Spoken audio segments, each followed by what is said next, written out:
মাওলা চোখে ঘুম পাড়ায় দেই। এবার তুমি যদি বলো মাওলা সবাই তো ঘুমায় গেছে, এবার আপনি কি ঘুমাবেন না? আপনি কি একটু বিশ্রাম করবেন না?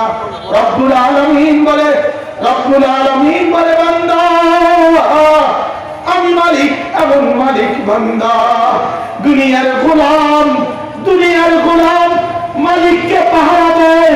দুনিয়ার দারোয়ান, দুনিয়ার নাইট গার্ড, দুনিয়ার গোলাম বলে গরিব মালিক আপনি আরামে ঘুমান, আমি পাহারা দিয়ে রাখছি। মাওলা বলে আমার বান্দা আমি এমন মালিক, যেই মালিক আমি নিজে আমার গোলামদেরকে পাহারা দেই।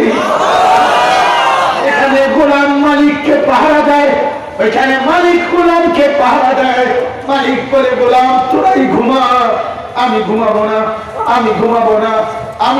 না। রাত 2টায় যদি প্রস্রাব করার প্রয়োজন হয়, আমি মাওলা যদি ঘুমিয়ে যাই, তাইলে তুমি বান্দার চোখ খুলে দিবে কে? এজন্য মাওলা বলে আমি চেয়ে থাকি, আমি তাকিয়ে থাকি কখন জানি আমার বান্দা জরুরত হয়, কখন জানি আমার বান্দা উঠতে চাই।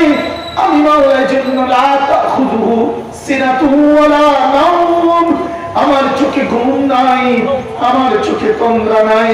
যে মাওলা বন্ধু সারাটা রাত জেগে তোকে পাহারা দেয়, 7-8 ঘন্টা ধরে ঘুম পাড়ায় রাখে, সেই মাওলা যদি রাতের 5টা 5:30 বাজে মসজিদের মিনারা থেকে মুয়াজ্জিনের কণ্ঠে আযান দিয়ে আল্লাহ যদি তোরে ডাক দেয় বান্দা 7 ঘন্টা ঘুম পাড়াইছি,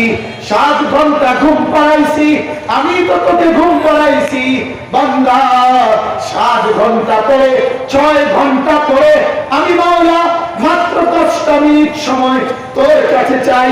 4টা রাকাত, 8টা সেজদা, 4টা রুকু বান্দা আমি তোর কাছে চাই। বিনিময়ে আমি আজকে রাতে করে 6 ঘন্টা ঘুম পাড়িয়েছি, সব পেরেশানি থেকে মুক্ত রেখেছি, চোখে ঘুম দিয়ে আরামের বিশ্রাম দিয়েছি।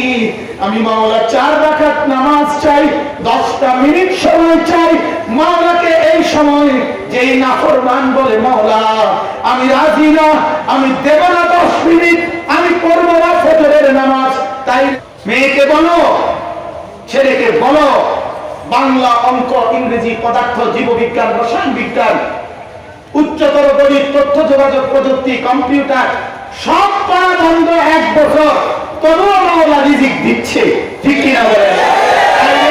এগুলো ছাড়াও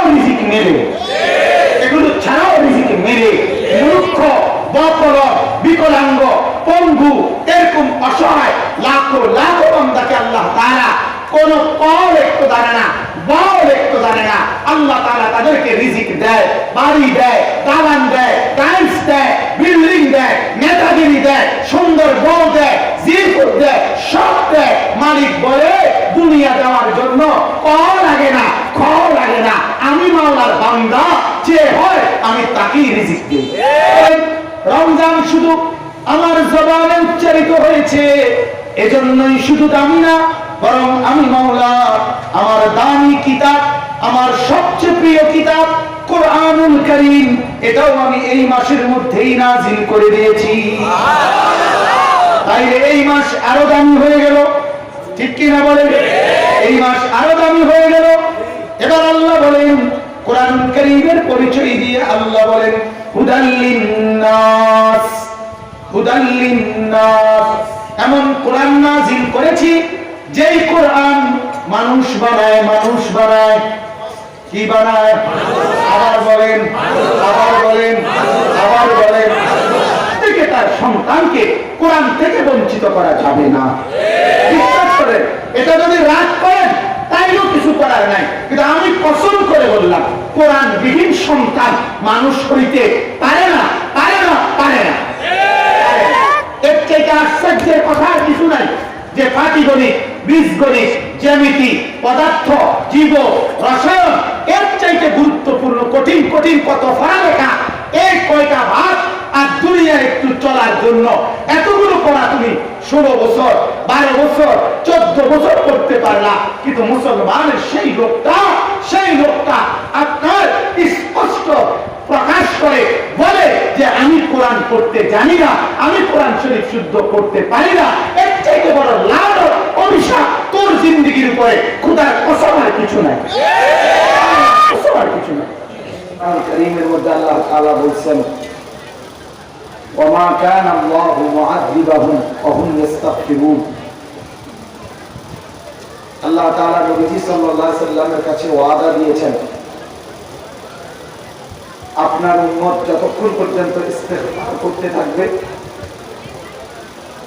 গুনাহ মাফ চাইতে থাকবে, তওবা করতে থাকবে, চোখের পানি ফেলতে থাকবে, আমি আল্লাহ তাআলা ওয়াদা দিলাম আমি তাদেরকে আযাব দিয়ে চিরতরে একেবারে নিশ্চিহ্ন করব না। তাইলে আমাদের জন্য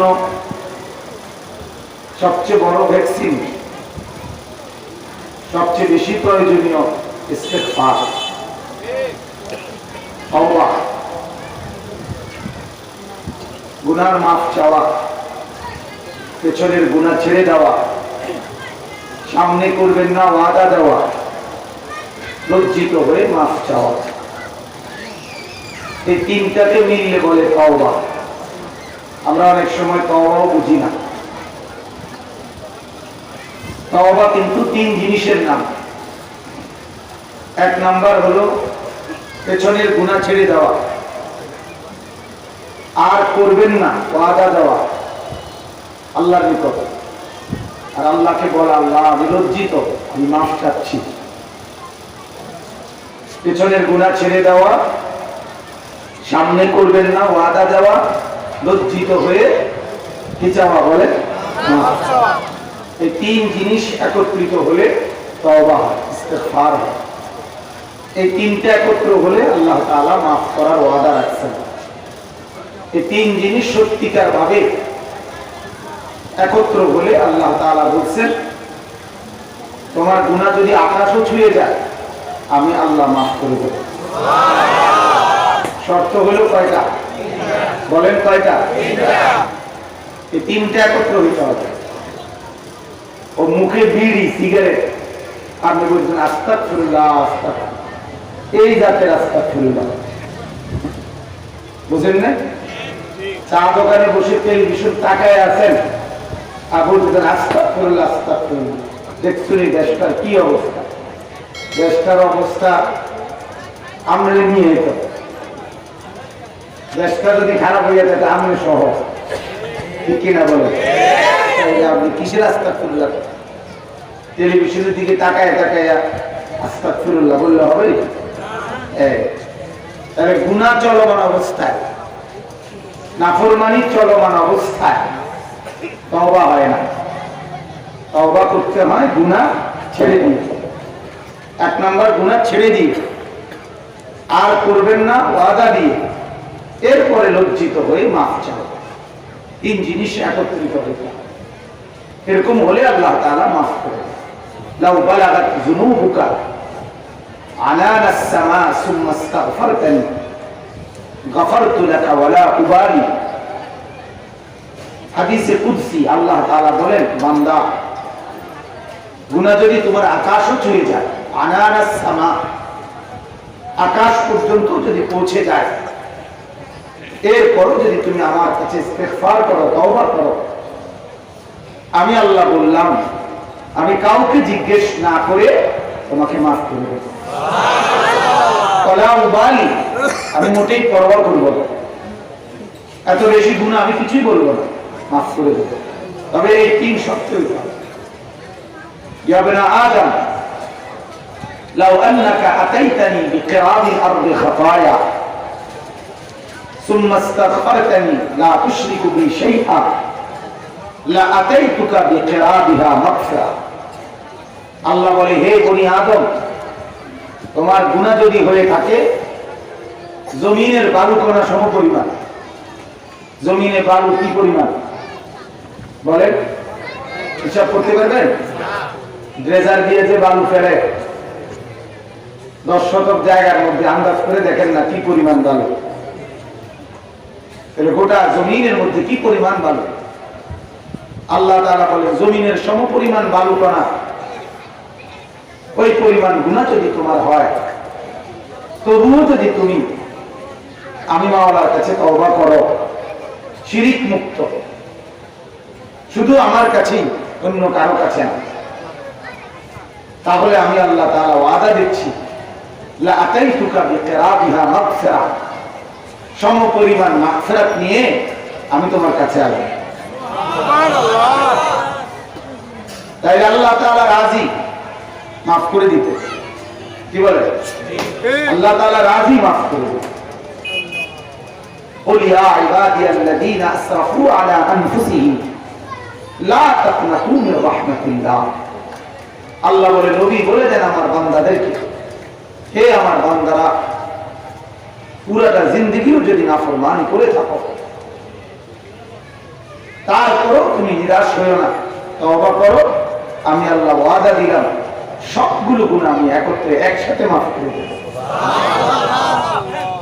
হাদিসের মধ্যে আছে, রাসূল পাক সাল্লাল্লাহু আলাইহি সাল্লাম বলেছেন, বুড়া একেবারে দুর্বল অক্ষম হয়ে গেছে, এরকম বুড়ো মানুষ রাত গভীরে চোখের পানি ফেলে আল্লাহকে সেজদা দিয়ে বলছে, মাওলা, আজ আমার শরীরে কোনো শক্তি নাই, আজ আমার অর্থের জোরও নাই, ক্ষমতার জোরও নাই, জনবলও নাই, আমাকে আর তেমন কেউ পাত্তাও দেয় না, ছেলেরাও কথা শুনতে চায় না, মেয়েরাও খোঁজ খবর নেয় না, বিবিও পাশে থাকে না, মহল্লাবাসীও সম্মান করে না, পকেটেও টাকা নাই, শরীরেও শক্তি নাই, মালিক সব দিক থেকে মানুষ নিরাশ হয়ে আজ আমি বুঝছি আপনি ছাড়া আমার আর কেউ নাই।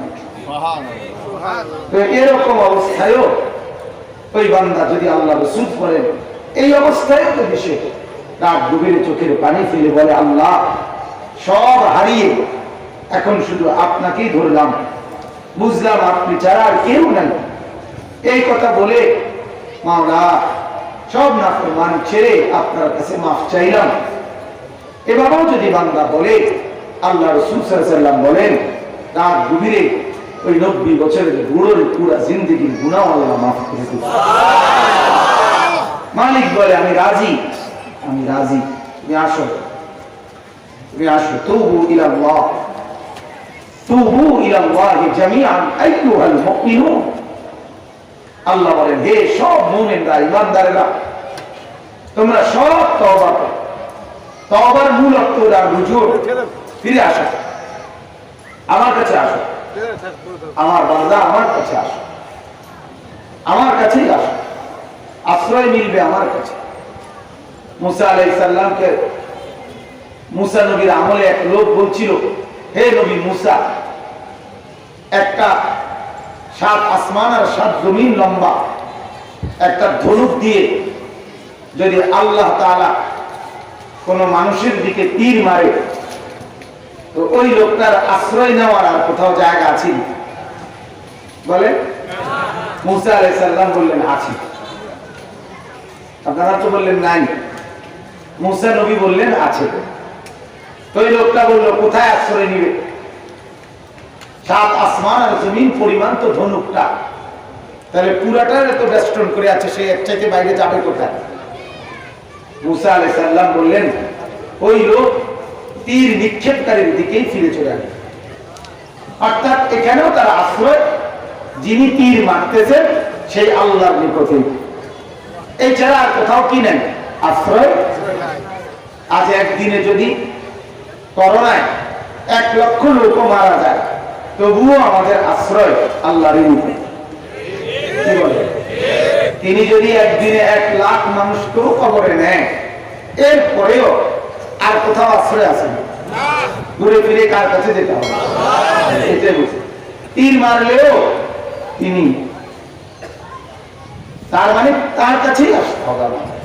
লা মালজা ওয়ালা মানজা মিনাল্লাহি ইল্লা ইলাইহি, আল্লাহকে বাদ দিয়ে বান্দার আর কোথাও কোনো ঠিকানা নাই, আর কোথাও কোনো আশ্রয় নাই। সারা দেশ কিন্তু আবার নড়ে চড়ে উঠতেছে, সারা দেশের দায়িত্বশীলরা আবার বিবৃতি বক্তব্য দেওয়া শুরু করে দিছে। তার মানে আমাদেরকে সবাইকে আমাদেরকে আসলে রব্বুল আলামিন থেমে থেমে সতর্ক করছেন, থেমে থেমে সাইরেন বাজাচ্ছেন, থেমে থেমে সাইরেন বাজাচ্ছেন।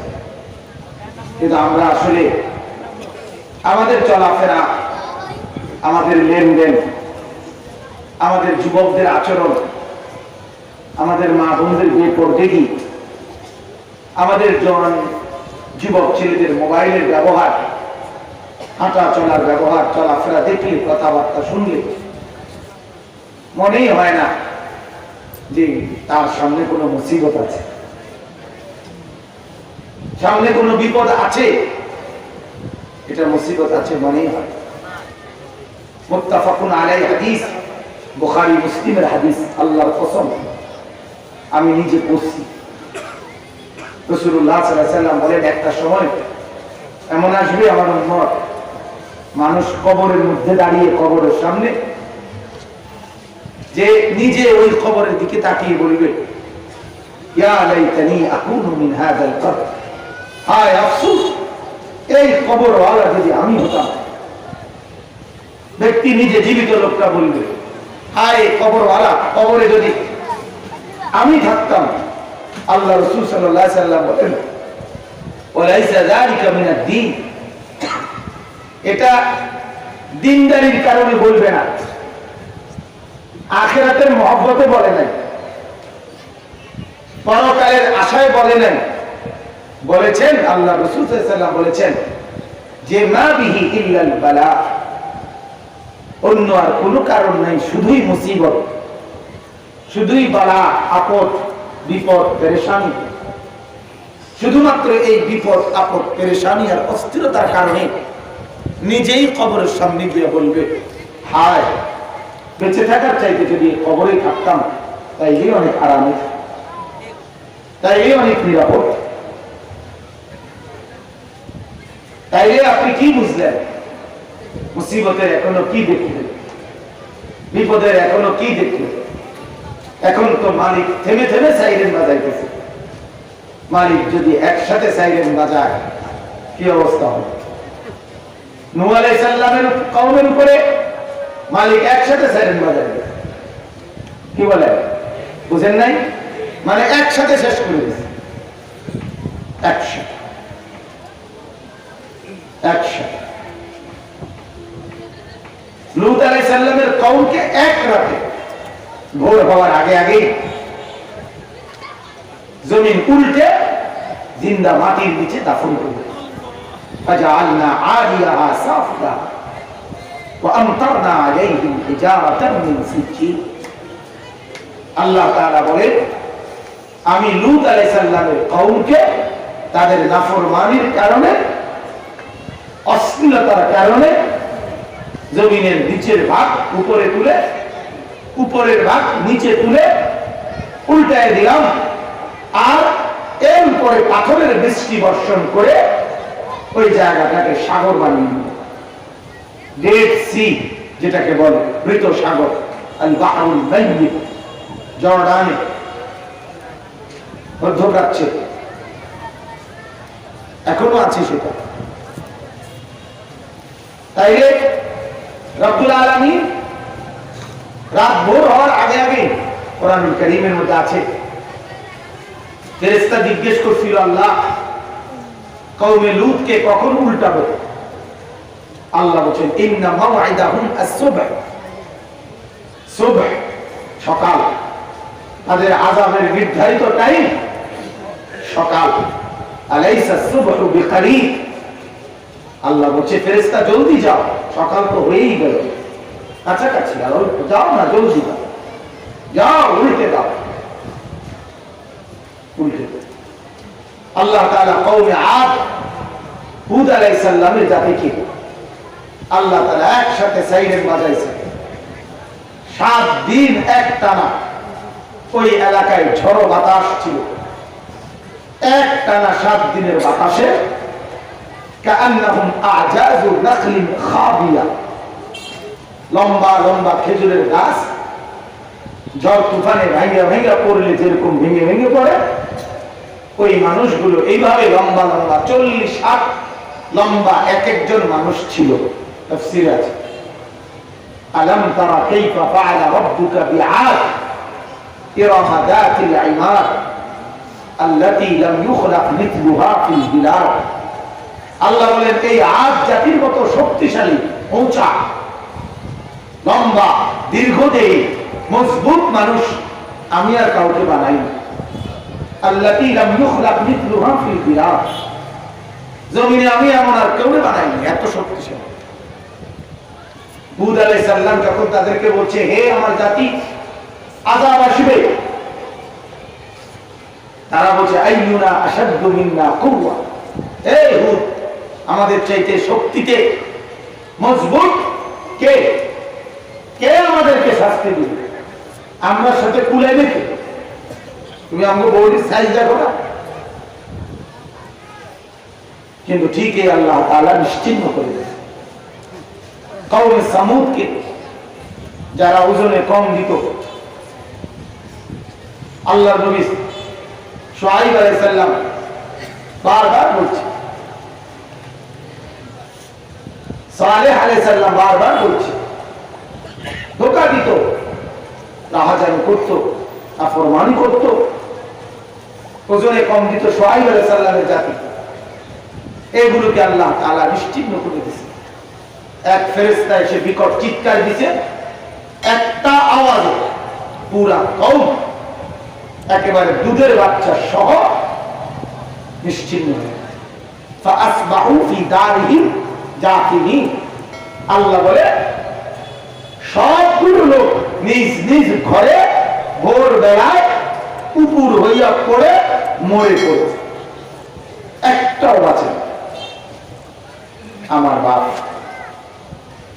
আমি আমার কথা শুরু করার আগেই জন্য বলে দিলাম, আজকের এই মজমা দেখে আমার ভালো লাগছে। আলহামদুলিল্লাহ, আপনারা কত মানুষ একত্র হয়ে সুন্দর হয়ে বসলেন। কিন্তু যদি এমন হয় যে আমরা এভাবে বসতে পারলাম না, বিধি নিষেধ যদি এমন হয়, আবার তো আমরা আটকে যাব। এজন্য আমরা তো দেখতেই আছেন পৃথিবীতে ইউরোপিয়ানদের, চায়নার বুদ্ধিজীবীদের সমস্ত প্রযুক্তি কোনো কিছু দিয়ে তো কিছু হচ্ছে না। হচ্ছে কিছু? মাস্কের ব্যবহার দ্বিগুণ করে দিলে করোনা কমে যাবে? এই ভ্যাকসিন দিয়েও তো এমপি সাহেব কবরে চলে গেলেন, তাইলে কি বোঝা গেল? বিষয়টা কি বোঝা গেল? রব্বুল আলামিন থেমে থেমে সাইরেন বাজাচ্ছেন আর বুঝাচ্ছেন, বান্দা আমার কথা মতো আমার কাছে ফেরত না আসলে আমি রব্বুল আলামিন তোমাদের কোনো প্রযুক্তি দিয়ে, তোমাদের কোনো বুদ্ধি শুদ্ধি দিয়ে কাজ হবে না। আল্লাহর সামনে বান্দার আসলেই কোনো ক্ষমতা নাই। ওয়ালাউ ইয়াল্লাযীনা যালামু ইয ইয়ারাউনাল আযাবা আন্নাল কুওয়াতা লিল্লাহি জামিআ। আল্লাহ বলে, এই জালিমরা, নাফরমানরা, তোমরা যদি আমার আযাব দেখেও যদি এটা বুঝতা, আযাব দেখার পর সরাসরি আমি আমেরিকার মতো অহংকারী মাথা নামাই দিছি, আমি ইতালির মতো অহংকারী মাথা নামাই, ইতালি তো মাথায় আলগি দিতে রাখা, মাথা আলগি দিলেই বাইরে যায়, ঠিক কিনা বলে? আল্লাহ বলে, আমি এই অহংকারী মাথাগুলোকে আমি আল্লাহ তাআলা বারবার দেখো আমি দেখাই দিলাম। তাহলে আমার আযাব দেখার পর আল্লাহ বলে, যদি বুঝতে এটা বান্দা যে আন্নাল কুওয়াতা লিল্লাহি জামিআ, সব ক্ষমতা শুধুমাত্র আমি আল্লাহর জন্য। সব ক্ষমতা শুধুই কার? আল্লাহ। আমার বাপ, করোনার এই দীর্ঘমেয়াদী আযাব আমাদেরকে এটাই বলছে বারবার। আমি আজকেও এখন আমার গাড়িতে রিয়াজুস সালিহিন আরবি হাদিসের কিতাব আছে, বিশ্ববিখ্যাত মুহাদ্দিস ইমাম নববী রাহমাতুল্লাহর লিখিত কিতাব। এইটা পড়তেছিলাম যে আমি আটকাইছিলাম অনেকক্ষণ। তো দেখতেছিলাম যে আবারও কিয়ামতের আগে কি কি হবে আল্লাহ রাসূল সাল্লাল্লাহু আলাইহি ওয়াসাল্লাম বলছেন। তো এখানে একটা ইবারত খুলে আশ্চর্য লাগলো। আল্লাহ রাসূল সাল্লাল্লাহু আলাইহি ওয়াসাল্লাম বলছেন কিয়ামতের আগে আমার উম্মত দাজ্জাল আসবে, অভাব লাগবে, দুর্ভিক্ষ শুরু হবে, খাদ্য খাবার মিলবে না, এরকম অনেকগুলো কথা বলে দাজ্জাল অভিনব। দাজ্জালকে যে মেনে নিবে তাদেরই শুধু সম্পদ থাকবে, না মানলে তারা দুর্ভিক্ষে পড়ে থাকবে। দাজ্জাল ফায়ামুরুস সামা ফাতুমতির, দাজ্জাল আদেশ করবে আকাশকে বৃষ্টি নামবে। ওয়ায়ামুরুল আরদা ফাতুমবিত, দাজ্জাল জমিনকে আদেশ করবে জমিন থেকে ফসল উঠবে। ঠিক যেদূর বলবে উঠবে, যা এরিয়াতে বলবে তদ্দূর এরিয়াতে, অর্থাৎ তার অনুসারীদের কাছে। এরকম কথাগুলো আল্লাহ রাসূল বলে হাদিসের ইবারতে আল্লাহ রাসূল বলেন ইয়া ইবাদাল্লাহ ফাতবুতু, এই কথাটা বলছে হে আল্লাহর বান্দারা এরকম তীব্র মুসিবতের ভিতরে দিয়েও, এত বেশি ঈমানের পরীক্ষার মুহূর্তেও ফাতবুতু, মজবুত থেকো। কি থেকো? ফাতবুতু, আজিম শান কথা বলছে, দৃঢ় থেকো। দোস্ত, দৃঢ় থাকবার জন্য ঈমানের উপরে হিম্মত লাগে অনেক বেশি। লাগবে কিনা বলে? ঈমানের হিম্মত লাগবে, আমলের হিম্মত লাগবে, তাকওয়ার হিম্মত লাগবে, আল্লাহ তাআলার সাথে সম্পর্ক বেশি থাকতে হবে, ইসলামের সাথে সম্পর্ক বেশি থাকতে হবে। সারাদিন নামাজ পড়ে না, এই লোক হিম্মত কোত্থেকে পাবে বলে? যুবক সারাদিন 12-14 ঘন্টা মোবাইলে ছবি দেখে, জিনার বেবিচারের মধ্যে ডুবে থাকে। এই দোস্ত, এই জওয়ান হিম্মত কিভাবে পাবে বলে? যা শরীরটাও না পাক, অস্থির ছবি দেখে দেখেছে শরীরটাকে না পাকি বানায় রাখছে। সারা রাত উলঙ্গ ছবি দেখে, সারা দিন উলঙ্গ ছবি দেখে, কোন না কোন নারীর পিছনে পিছনেই ঘুরে। যৌবনের পুরাটা যৌবনকেই মনে করছে নারীকে কেন্দ্র করে। হয় ছবি দেখবে নারী, নয়তো রাস্তায় দেখবে নারীকে, নয়তো প্রেম করবে কোন নারীর সাথে, নয় দুস্থ বন্ধুরা গল্প করবে নারীকে কেন্দ্র করে। সব মিলাইয়া একই কথা, সবার খোলাসা একই। আহা, তাহলে এই হিম্মত পাবে কোথায়? আর এটা একটা গুরুত্বপূর্ণ তথ্য যে সবাই শুনেন, যে নারীর সাথে যা খুব বেশিক্ষণ সময় কাটায়, যে নারীকে নিয়ে এই লোক শারীরিকভাবে একেবারে দুর্বল থাকে, তার মানসিক হিম্মত কম থাকে। এটা জরুরি বিষয়। তাইলে আমি বলতে চাচ্ছি যে আল্লাহ রাসূল বলেছে ফাসবুতু, আমার উম্মত, হাদিসের মধ্যে আছে ফিতানান কাকিতাইল লাইলিল মুজলিম, অমাবস্যার অন্ধকার রাতের মতো, ঘুটঘুটে অন্ধকার রাতের মতো মুসিবত আসবে, ফিতনা আসবে। ইউসবিহু রাজুলু মুমিনান ওয়া ইউমসি কাফিরান, সকালবেলা থাকবে মুমিন, সন্ধ্যাবেলা হয়ে যাবে কাফের। ওয়া ইউমসি মুমিনান ওয়া ইউসবিহু কাফিরান, সন্ধ্যাবেলায় ছিল মুমিন, সকাল হতে হতে হয়ে যাবে কাফের। ইয়াবিউ দীনাহু বিআরাদিন মিনাদ দুনিয়া, দুনিয়া নেওয়ার জন্য আখিরাত বিক্রি করে দিবে, দিন বিক্রি করে দিবে, পরকাল বিক্রি করে দিবে। তাইলে আপনি চিন্তা করেন, অন্ধকার রাত্রিতে, অমাবস্যার রাতে কেউ যদি রাস্তা হারায় ফেলে, সে যেরকম দিক বিদিক হারা অস্থির হয়ে যায়, আল্লাহ রাসূল সাল্লাল্লাহু আলাইহি ওয়াসাল্লাম বলেন আমার উম্মত এভাবে মুসিবত আসবে, কি করবে না করবে কোন কুল কিনারা পাবা না, দিশেহারা হয়ে যাবে। জানের মুসিবত, মালের মুসিবত আসবে, ঈমানের উপরে মুসিবত আসবে। এজন্য প্রিয় ভাই আমার, নওজোয়ান সাথীরা আমার, আল্লাহর বান্দারা, সবার কাছে কথা এটাই, প্রথম কথা এটা, ইস্তেগফার বাড়ান, চোখের পানি বাড়ান, চোখের পানি বাড়ান। চোখের পানি বিহীন মুমিনের আর কোনো পুঁজি নেই। বিশ্বাস করে লাআল্লাহুম ইয়াতাদাররাউন। আল্লাহ কোরআনে বলেছে, বান্দা আযাব দেখলেই তোমাদের করণীয় তোমরা চোখের পানি ফেলতে থাকবে, চোখের পানি ফেলতে থাকবে। যুদ্ধে বিজয় হয়েছে মুসলমানরা।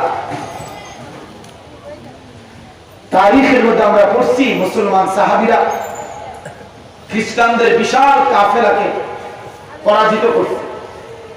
করার পরে হযরত আবু দারদা রাদিয়াল্লাহু তাআলা আনহু, নবীজির একজন সাহাবী, উনি ওই যুদ্ধ বিজয়ের পরে উনি অঝরে কাঁদতেন বসে বসে। অন্যান্যরা জিজ্ঞাসা করছে, হে আবু দারদা, আপনি কাঁদতেছেন কেন? এই মুহূর্তে তো আমরা বিজয় হয়েছে, আমার খুশির কথা, কাঁদার কি আছে? তখন তিনি আশ্চর্য কথা বলে হযরত আবু দারদা বলেন, হে আমার সাহাবী ভাইরা, এই যে মানুষগুলো আজ পরাজিত হলো, এরা এক সময় এই জমিনের অনেক বড় ক্ষমতাধর ছিল, আজ পরাজিত হলো। আল্লাহর কসম, এটা শুধুমাত্র আল্লাহর নাফরমানির কারণে। এটা আমার বুঝে আসছে, আমরাও বিজয়ী, আমরা বিজয়ী। আজ আল্লাহর কসম, এমন নাফরমানি যখন আমাদের দ্বারা হবে, এরকম পরাজয় আমাদেরকেও বরণ হবে। এই উপলব্ধিতে আমি কাঁদতেছি, এই উপলব্ধিতে আমরা কাঁদতেছি।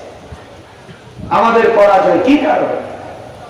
শুধুই একমাত্র, শুধুই এটাই কারণ, আল্লাহর নাফরমানি। ঠিক কিনা বলে? এজন্য ইস্তেগফার বাড়ানো দরকার, চোখের পানি বাড়ানো দরকার। প্রতিদিন আবার নতুন করে করোনার সংক্রমণ বাড়ছে, মানুষের মৃত্যু হার আস্তে আস্তে আবার বাড়ছে। তাইলে এতে করে মরে যাব টেনশন, এটা না, মরে যাওয়ার নিয়ে কোনো টেনশনইও নেই। আল্লাহর কসম, মুমিনের মৃত্যু নিয়ে কোনো টেনশন নাই। ইমানদার মরলেও সমস্যা নাই, ইমানদার বেঁচে থাকলেও সমস্যা নাই। সেজদা করে আমি কবরে চলে গেলেও আমার অসুবিধা নেই। আমি এশার নামাজ জামাতের সাথে পড়ছি, আলহামদুলিল্লাহ। ফজরের আগে আগে যদি আমি কবরে চলে যাই, আমার অসুবিধা কি? ফালাস্তু বানি হাইনা উকতালু মুসলিমান। আমি যখন মুসলমান হয়েই মরছি, সেজদা করেই মরতে পারলাম, আমার আর পরোয়া কিসের? তাহলে মৃত্যু নিয়ে টেনশন না। টেনশন হলো যে সর্বস্তরের মুসলিম জনগণ যদি ঈমান আমলের পরিবেশ বন্ধ হয়ে যায়, নামাজ রোজার পরিবেশ বন্ধ হয়ে যায়, আল্লাহকে ডাকার পরিবেশ বন্ধ হয়ে যায়, দাওয়াত ও ফিকির মেহনত যদি বন্ধ হয়ে যায়, তাইলে তো আমরা কুকুর, বিড়াল, শুয়োর, জানোয়ারে পরিণত হতে বেশি সময় লাগবে। আল্লাহর কসম, আল্লাহর কসম। এখনো আমাদের দেশে জিকির, তাসবিহ, তিলাওয়াত, কিছু নসিহত, কিছু বায়ানাত, কিছু মেহনত, এর উসিলায় আল্লাহর কসম এখনো আমাদের জমিন আমরা স্বাভাবিক যতটুকু আছি, কতটুকু জিকিরের বদৌলতে, তিলাওয়াতের বদৌলতে, তাসবিহের বদৌলতে, কোরআন কারীমের তিলাওয়াতের বদৌলতে। অতএব এটা যেন বন্ধ হয়ে না যায়, এর জন্য দোয়া করা দরকার না? কথা বলেন না কেন? মাওলার জিকির যেন বন্ধ না হয়, তিলাওয়াত যেন বন্ধ না হয়, কোরআন পড়া যেন বন্ধ না হয়, মুসলমানের বাচ্চাদের যেন দ্বীন শেখা বন্ধ না হয়। তাইলে জমিন স্বাভাবিক থাকবে, জমিন স্বাভাবিক থাকবে। আল্লাহ তাআলা আমাদেরকে বুঝার তৌফিক দান করুন। এজন্য ইনশাআল্লাহ প্রথম কথা আমাদের করণীয় এই মুহূর্তে আমাদের জন্য আবারও ইস্তেগফার বাড়িয়ে দেওয়া। কি বাড়িয়ে দেওয়া? বলে কান্নাকাটি বাড়ানো, আল্লাহর কাছে ক্ষমা প্রার্থনা করা বাড়ানো, আল্লাহ তাআলার কাছে রোনাজারি বাড়ানো। আর যদি কেউ মনে করে পৃথিবী থাকুক বা না থাকুক, মরলে যা ইচ্ছা তাই হোক, আমার সম্পত্তি দরকার, আমার দুনিয়াই দরকার, আমার বেহায়াপনা অস্থিরতাই দরকার, তাকে আর কে বুঝাবে? নিজের পায়ে নিজে কুড়াল মারলে তাকে আর বুঝাবে কি? আল্লাহ তাআলা আমাদের সকলকে উত্তম বুঝ দান করেন, বলেন আমিন। সম্মানিত হাজিরিন, আমি আপনাদের সম্মুখে কোরআনুল কারীমের দ্বিতীয় নম্বর পারা, দ্বিতীয় নম্বর সূরা, সূরা বাকারা, এই সূরার 185 নম্বর আয়াত, এই একটি আয়াত তেলাওয়াত করেছি। আর অল্প কিছুক্ষণ সময়, যেহেতু অনেক রাত হয়েছে, আমাদের আসতে জ্যামের কারণে একটু দেরি হয়েছে। জ্যাম না থাকলে আমরা অনেক আগেই আসতে পারতাম। তো এই আয়াতটিকে সামনে রেখে আমি আপনাদের সামনে সামান্য আর দু চারটি কথা পেশ করতে চাই। আল্লাহ তাআলা আমাদেরকে তৌফিক দান করেন, বলেন আমিন। সম্মানিত হাজিরিন, আমার শাইখ আরিফ বিল্লাহ আল্লামা মুফতি মুশতাকুন নবী কাসিমি দামাত বারাকাতুহু হযরত এই মুহূর্তে হযরতের কথা হলো এই উম্মতের কাছে মাহে রমজানের গুরুত্ব তুলে ধরা। এজন্য হযরতের কথাই হলো এটা যে এই মুহূর্তে উম্মতের কাছে প্রতিদিন মাহে রমজানকেই পেশ করবেন। এই জন্য মাহে রমজানকে সামনে রেখেই আমি আপনাদের সামনে এই আয়াতটি তেলাওয়াত করেছি, বলেন আলহামদুলিল্লাহ। একজন ঈমানদার মুমিন, একজন আখিরাতে জান্নাত পেতে চায়, আল্লাহকে চিনে, নবীকে ভালোবাসে, এমন প্রতিটা ঈমানদারের এই মুহূর্তে সর্বপ্রথম সর্বপ্রধান ভাবনা হলো আগত রমজান মাস।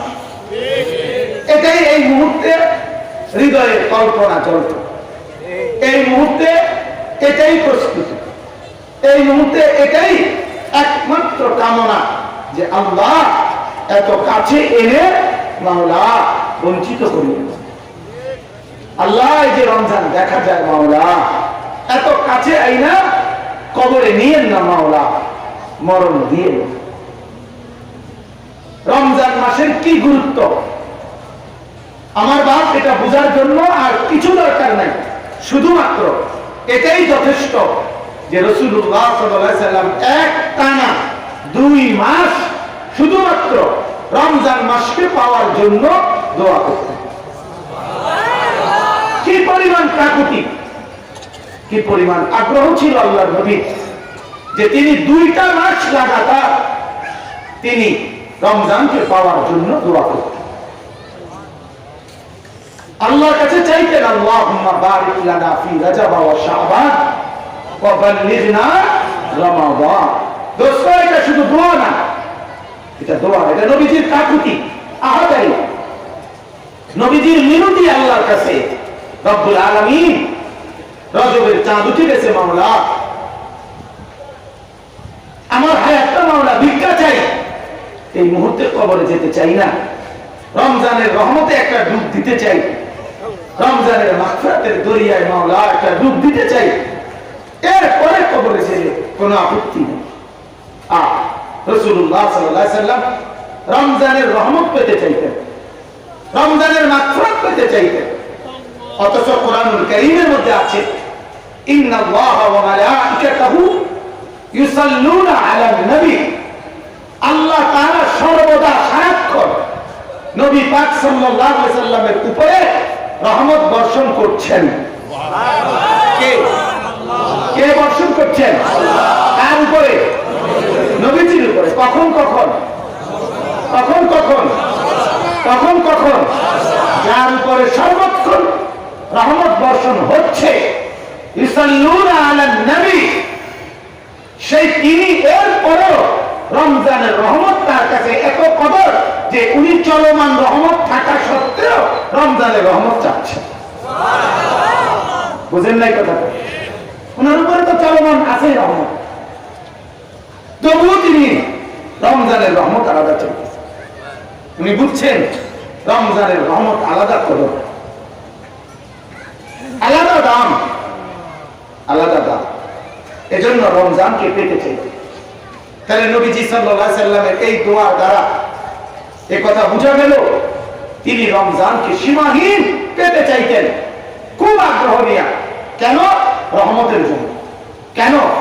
আল্লাহ রাসূল সাল্লাল্লাহু আলাইহি সাল্লাম বলেন লা ইয়াদখুলু আহাদুকুমুল জান্নাতা বিআমালি, ইল্লা বিরাহমাতিন মিনহু, আমার উম্মত তোমরা কেউই শুধু নিজের আমল দিয়া জান্নাতে যাইতে পারবে না যতক্ষণ না তোমাদের প্রত্যেকটি আমলের সাথে আল্লাহর রহমত যুক্ত না হয়। তোমার প্রতিটা সেজদা, প্রতিটা তেলাওয়াত, প্রতিটা জিকির, প্রতিটা দান সদকার সাথে রব্বুল আলামিনের রহমত এটার সাথে যোগ হয়, দুইটা মিলাইয়া আল্লাহ রহমতের ভারী হয়ে এরপরে তোমার জান্নাতে পৌঁছে। তাই এজন্য রহমত মুমিনের খুব দরকার। জান্নাতে যাওয়ার জন্য মুমিনের রহমত কি দরকার? খুব দরকার, অনেক দরকার, অনেক দরকার, অনেক দরকার, অনেক দরকার, অফুরন্ত দরকার। এজন্য আল্লাহ রাসূল সাল্লাল্লাহু আলাইহি ওয়াসাল্লাম চলমান রহমতের পরেও আরো রহমত চাই, মানে রমজান মাসের রহমত চাই।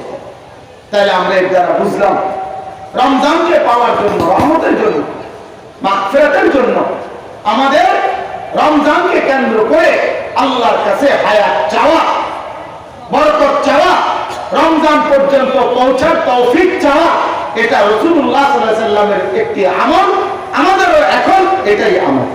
ঠিক কি না বলে? আমরা তো আফসোস, আমরা তো হায়াত চাই, মরতে চাই না। কি জন্য? আমি থাকতে যদি 5 তলা বিল্ডিংটা যদি শেষ করে দিয়ে যেতে পারি, মাওলা মাওলা কবরে দিয়ে না মাওলা, আমি চলে গেলে জিফুট গুলো কেমনে বাঁচবে? আমি থাইকা যদি 5 তলাটা দিয়ে যেতে পারি দেরি করে, এরপরে আমি আর মরলেও কোনো দুঃখ নাই। না, ওনার আর কোনো দুঃখ নেই, ওনার দুঃখই 5 তলা বিল্ডিং। কথা বলছেন? ওনার ব্যায়ামে 5 তলা বিল্ডিং, ওনারা যে ব্যায়ামে ধরছে এটার নামে 5 তলা। এটা হয়ে গেলে মিস্ত্রিও বিদায় নেব, উনিও সুস্থ হয়ে যাবে। ওনারা বয়স্ক মুরব্বী পরিচিত আমাদের একজন, তার ছেলের বিয়ের জন্য মেয়ে খুঁজতেছে, খুব পরিচিত আমাদের মানুষ। বললেন এত তাড়াহুড়া করতেছেন কেন? তার দাদা একবারে বিছনাথ, সেটা বারবার কইতেছে নাতির বউরা বুঝি চাই দেখতাম না, এই দুঃখলো জানি কবরে যাব। এক বয়স্ক মুরব্বীর আফসোস হইল নাতির বউ দেখা, এটার জন্য উনি মরতে চাইতেছে না, নাইলে উনি আরো আগে মরে গেল। ওনার যে বাঁচার শখ দুনিয়া যে কয়দিন শেষ, এটা হলো নাতির বউ দেখা। কারণ ওনাকে কবরে গিয়ে প্রথম প্রশ্ন করবে, আমাদের নাতির বউর নাম কি? এটা হলো ওনার প্রথম সুরাল জবাব। নাইলে ওনার আফসোসের কথা না, এটা কেমন কথা? ওয়ালামু আন্নামাল হায়াতুদ দুনিয়া লাইবুন ওয়া লাহবুন ওয়া জিনাহ ওয়া তাফাখুরুন বাইনাকুম ওয়া তাকাথুরুন ফিল আমওয়ালি ওয়াল আওলাদ। রব্বুল আলামিন বলেন, আমার বান্দারা শুনে নাও, দুনিয়ার হায়াত কত যদি এমন হয়, লাইবুন ওয়া লাহবুন, ছোট্টবেলায় হায়াতটা চলে গেল খেলাধুলা আর তামাশার মধ্যে। এরপরে মাওলা বলে, ওয়াজিনাতুন ওয়া তাফাখুরুন বাইনাকুম, যৌবন কালটা যদি চলে যায় সৌন্দর্য আর সাজগোজের মধ্যে, আর পরস্পরের বড়াই গর্ব অহংকারের মধ্যে। এরপরে মাওলা বলে, ওয়াতাকাসুরুন ফিল আমওয়ালি ওয়াল আওলাদ, বৃদ্ধতার আর শেষ বয়সটা যদি কেটে যায়, ফিল আমওয়ালি ওয়াল আওলাদ, সম্পদ বাড়ানোর নেশা আর সন্তানদের বাড়ানোর নেশা, সম্পদ আর সন্তানের বৃদ্ধির নেশা, এটাই যদি কেটে যায় বৃদ্ধকাল, তাইলে ছেলেবেলা তো কেটে গেল খেলাধুলা তামাশায়, যৌবন তো কেটে গেল পাউডার আর সাজগোজে আর অহংকারের প্রতিযোগিতায়। এরপরে তোমার বৃদ্ধকাল তো কেটে গেল, বৃদ্ধকাল তো কেটে গেল সম্পদ আর সন্তানের হিসাব নিকাশে। রব্বুল আলামিন বলেন, এবার শোনো বান্দা, তাইলে তোমার পুরা হায়াতে কি অর্জন হয়েছে শোনো। কামাতালি গাইতিন আজাবাল কুফার নাবাতুহু সুম্মা ইয়াগিজু ফাতারাহু মুসফাররান সুম্মা ইয়াকুনু হুতামা। রব্বুল আলামিন বলেন, এক কৃষক ধান ক্ষেতের মধ্যে ধান লাগালো, কিছুদিন পরে ধানের চারা গাছগুলো সবুজ হয়ে পুরা ক্ষেত ভরপুর হয়ে গেল। কৃষক দেখতেছে সবুজ গাছের চারা সুন্দর করে হেলতেছে দুলতেছে, পুরা ক্ষেত সবুজ শ্যামল হয়ে গেছে। তার অল্প কয়েকদিন পরে সেই গাছগুলো হলুদ হয়ে গেল। কৃষক এবার কেটে বাড়িতে নিয়ে আসলো, এরপরে ধানগুলো গাছ থেকে আলাদা করে দিল। এরপরে এই হলুদ গাছগুলো রাস্তার মধ্যে শুকাইতে দিল। কিছুক্ষণ পরে খড়কুটা হয়ে এবার বাতাসে এই গাছ পাতাগুলো এই খড়কুটাগুলো উঠতে থাকলো। ঠিক কিনা বলেন? রব্বুল আলামিন বলে, বান্দা এবার হিসাব তো করো, একেবারে শুরুর দিন যেদিন ধান গাছের চারা লাগাইলো আর আজকে সেই গাছ হলুদ রঙের হয়ে খড়কুটা হয়ে বাতাসে উঠছে, এই পর্যন্ত সময় কতদূর? কয় মাস? 3 মাস। কয় মাস? 4 মাস। 3 মাস, এই তো না? নাকি 3 বছর? কয় মাস? রব্বুল আলামিন বলেন, জীবন যদি ছোটবেলায় খেলাধুলায় চলে যায়, যৌবন যদি সাজগোজ আর বড়াই গর্ব অহংকারে চলে যায়, বৃদ্ধকাল যদি সম্পদ আর সন্তানের হিসাবে চলে যায়, তাহলে পুরা হায়াতে ওই কৃষকের 3 মাসের পুঁজি যা, এটাই তোমার অর্জন হইল। এবার এরপরের জন্য তোমার কি আছে? মাওলা বলেন, ওয়াফিল আখিরাতি আযাবুন শাদীদ। আমি মাওলা তোমার জন্য আখিরাতে রাখছি বড় মর্মান্তিক আযাব, আযাবুন শাদীদ। চলো নওজোয়ান, পড়াই করো। নওজোয়ান উলঙ্গ ছবি দেখো। এই যুবকরা, এক চুল নিয়ে যা করতেছো তোমরা, কোন গাছের জাতি পৃথিবীর ইতিহাসে বিগত হাজার বছরের ইতিহাসে পৃথিবীর কোন যুব সম্প্রদায় পৃথিবীর ইতিহাসে সাধারণ এক চুল নিয়ে এত রকমের ডিজাইন, এত মডেল, এত সাজলামি পৃথিবীতে আর কেউ করে নাই। নওজোয়ান, তোমরা শুধুমাত্র মোটর সাইকেল চালানি নিয়ে যা করতেছ, এত সাজলামি পৃথিবীর ইতিহাসে বিগত 2000 বছরে কেউ করে নাই। মোবাইলের ছবি দেখা আর এমবি কুড়াই আর গেমস খেলা, এটার পিছনে যেভাবে জিন্দেগি ব্যয় করছ, মুসলমানের যুবক 1500 বছরে মুসলমানের ইতিহাসে কোনদিন যুবক সমাজ এরকম এত গাফেল, এত ফালতু সময় কাটায় নাই। আজ জাতি হিসাবে পতনের চূড়ান্ত মাথায় পৌঁছে গেছে তোমরা। আমি তোমাদের এক দরদি ভাই, আমি এক আলোর ফেরিওয়ালা, আমি এক दर्दी फेरी वाला दोस्तों, मुझे कोई घर नहीं, मुझे कोई घर नहीं, कभी इधर कभी उधर, कभी जमीन पर कभी अर्श पर, कभी दर बदर, मुझे कोई घर नहीं, मैं एक आशिक दिल है, কখনো এদিকে কখনো সেদিকে, কখনো নিচে কখনো উপরে, কখনো দুয়ারে দুয়ারে দুয়ারে দুয়ারে। আমরা বলছি मुझे कोई घर नहीं, আমাদের কোনো ঘর নাই। मैं एक आशिक दिल है, এক ব্যথা ভরা এক আশিক পাগল পারা দিল নিয়ে ছুটছি। আর নওজোয়ান, তোমাদেরকে সতর্ক করছি, নওজোয়ানরা, পৃথিবীর ইতিহাসে 1500 বছরে মুসলমানের যুব সমাজ এত গাফিল ছিল না, এত গাফিল ছিল না। আমার নওজোয়ানরা কি পরিমাণ গাফিল হয়ে গেছে, কি পরিমাণ গাফিল হয়ে গেছে। কোথায় মা, কোথায় বাপ? রাতের 3:30 বাজে দেখি চিটাগাং থেকে আসতে, রাত 3:30 বাজে দেখি 30 থেকে 40টা মোটর সাইকেল লং ড্রাইভে চট্টগ্রাম কক্সবাজার যাচ্ছে। এদের অধিকাংশের পিছনে যুবতী মেয়ে বসা, দুই দিকে দুই পাও দিয়ে। আল্লাহর কসম, আমার বাংলাদেশে গত 2 বছর আগেও দুই দিকে দুই পা ছড়াইয়া মুসলিম যুবতী মেয়ে বসে মোটর সাইকেলে, এ কথা কেউ স্বপ্নেও কল্পনা করে নাই।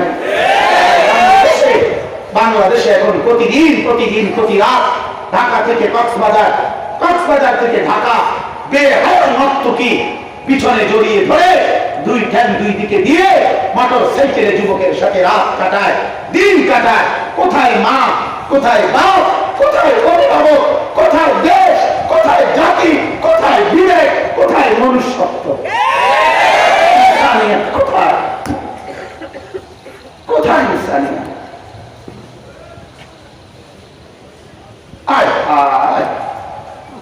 এভাবে পচে গেলাম কেন? এভাবে মা বাপ গাফিল হয়ে গেল কেন? অভিভাবকরা এতটা গাফিল হয়ে গেল কেন? তাইলে আমার বাপ আজ আমাদের গাফিলত চূড়ান্ত সীমায় পৌঁছে গেছে।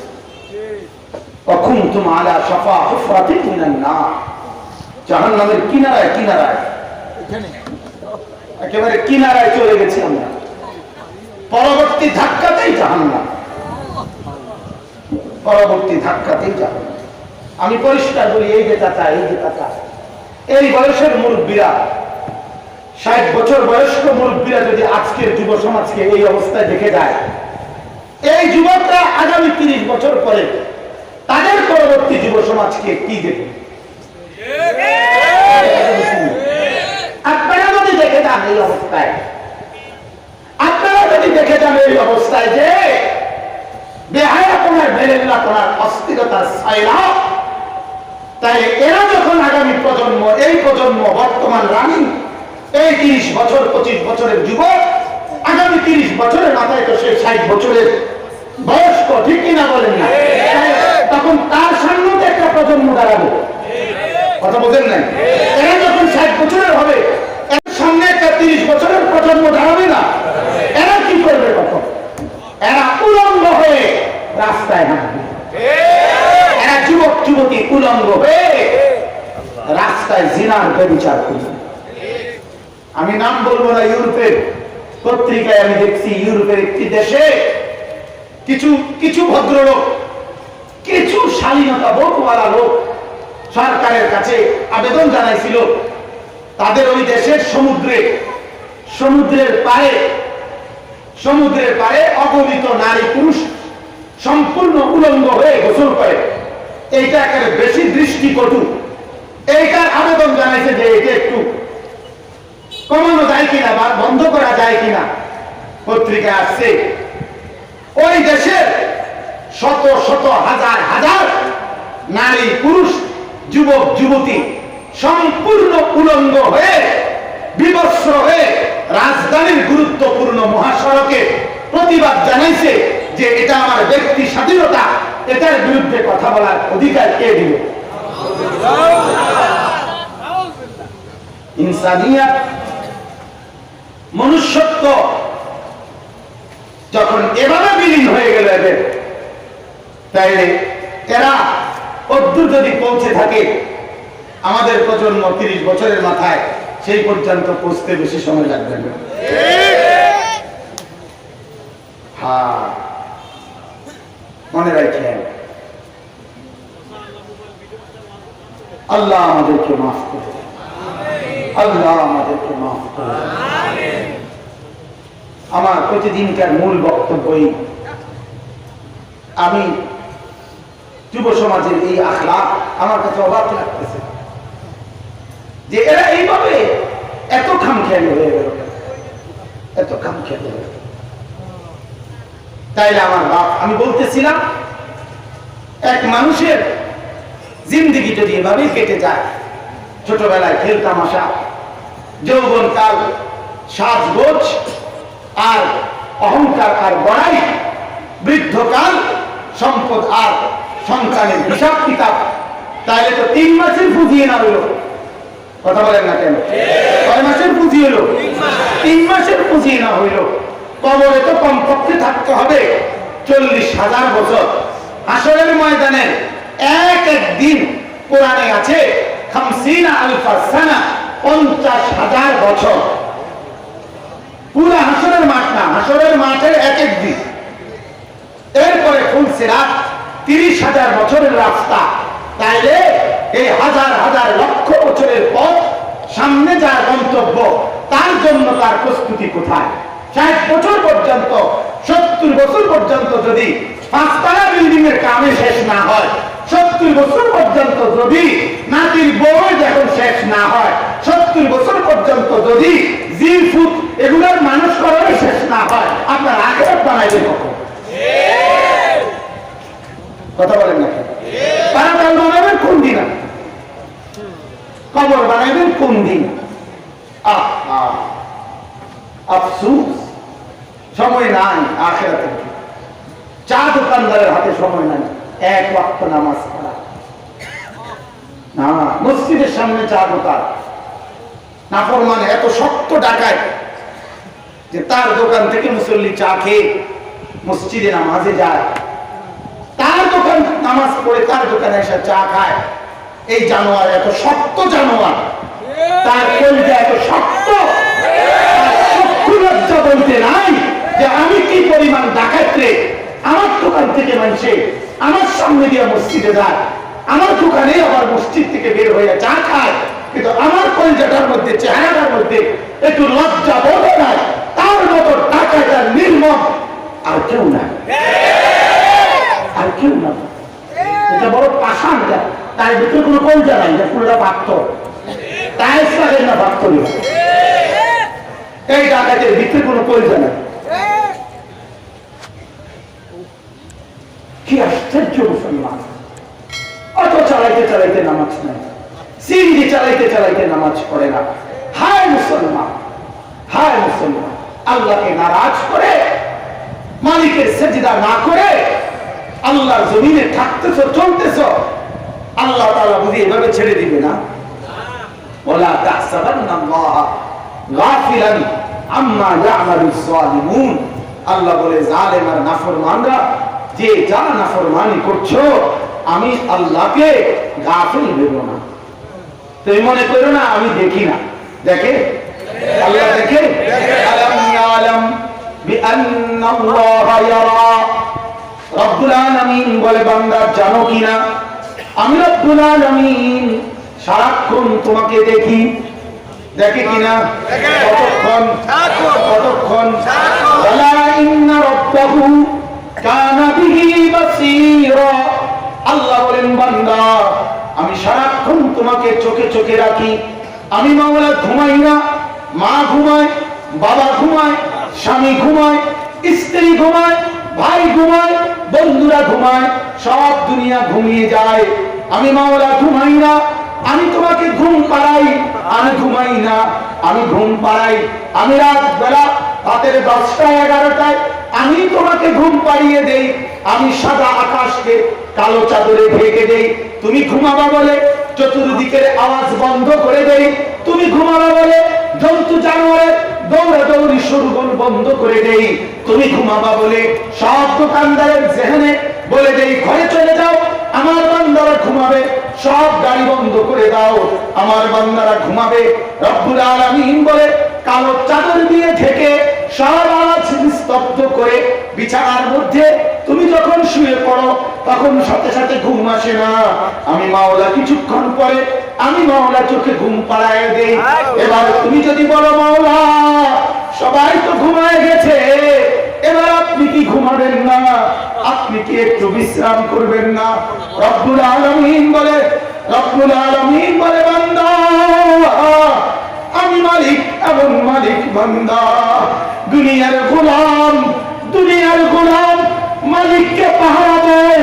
দুনিয়ার দারোয়ান, দুনিয়ার নাইট গার্ড, দুনিয়ার গোলাম বলে, গরিব মালিক আপনি আর আমি ঘুমাম, আমি পাহারা দিয়ে রাখছি।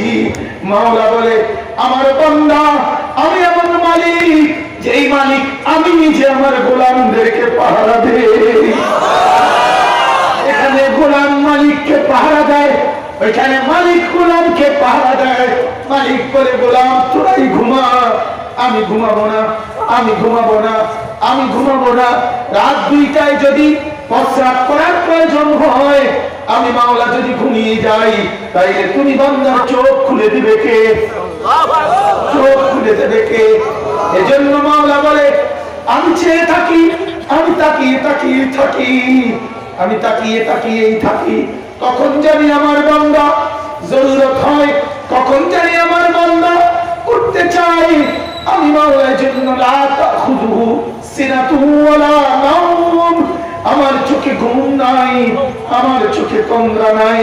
যে মাওলা বন্ধু সারাটা রাত জেগে তোকে পাহারা দেয়, 7-8 ঘন্টা ধরে ঘুম পাড়ায় রাখে, সেই মাওলা যদি রাতের 5টা 5:30 বাজে মসজিদের মিনারা থেকে মুয়াজ্জিনের কণ্ঠে আযান দিয়ে আল্লাহ যদি তোরে ডাক দেয়, বান্দা 7 ঘন্টা ঘুম পাড়াইছি, 7 ঘন্টা ঘুম পাড়াইছি, আমি তো তোকে ঘুম পাড়াইছি বান্দা, 7 ঘন্টা পরে 6 ঘন্টা পরে আমি মাওলা মাত্র 10টা মিনিট সময় তোর কাছে চাই।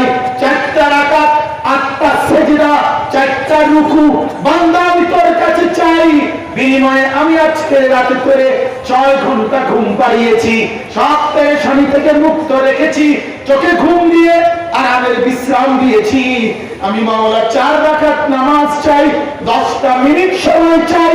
মাওলাকে এই সময় যেই নাফরমান বলে মাওলা আমি রাজি না, আমি দেব না 10 মিনিট, আমি পড়ব না ফজরের নামাজ, তাইলে তুমি বলো বন্ধু তার মতো নাফরমান জমিনে আর কে হয়? বলো এবারে, বলো তো তাই তুমি কুত্তার সাথে তুলনা দিতে পারোনি? না না, এ কুত্তার থেকেও খারাপ, শুয়োর থেকেও খারাপ। হ্যাঁ, কেন ফজরের নামাজ পড়েন না? এই মুসলমান, এই নাফরমান যারা ফজরের নামাজ পড়ো না, আল্লাহকে আর কতদিন নারাজ করবা? বাবা মাকে বলো, স্ত্রীকে বলো, মেয়েকে বলো, ছেলেকে বলো, বাংলা, অঙ্ক, ইংরেজি, পদার্থ, জীববিজ্ঞান, রসায়ন বিজ্ঞান, উচ্চতর গণিত, তথ্য যোগাযোগ প্রযুক্তি, কম্পিউটার সব পড়া বন্ধ 1 বছর, তবুও মাওলা রিজিক দিচ্ছে, ঠিক কিনা বলেন? এগুলো ছাড়াও রিজিক মেলে, এগুলো ছাড়াও রিজিক মেলে।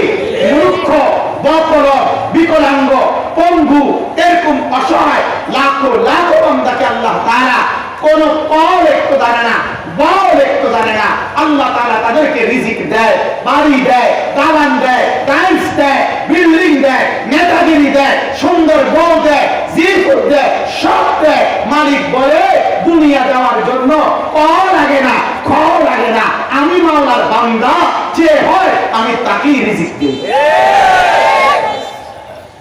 হ্যাঁ,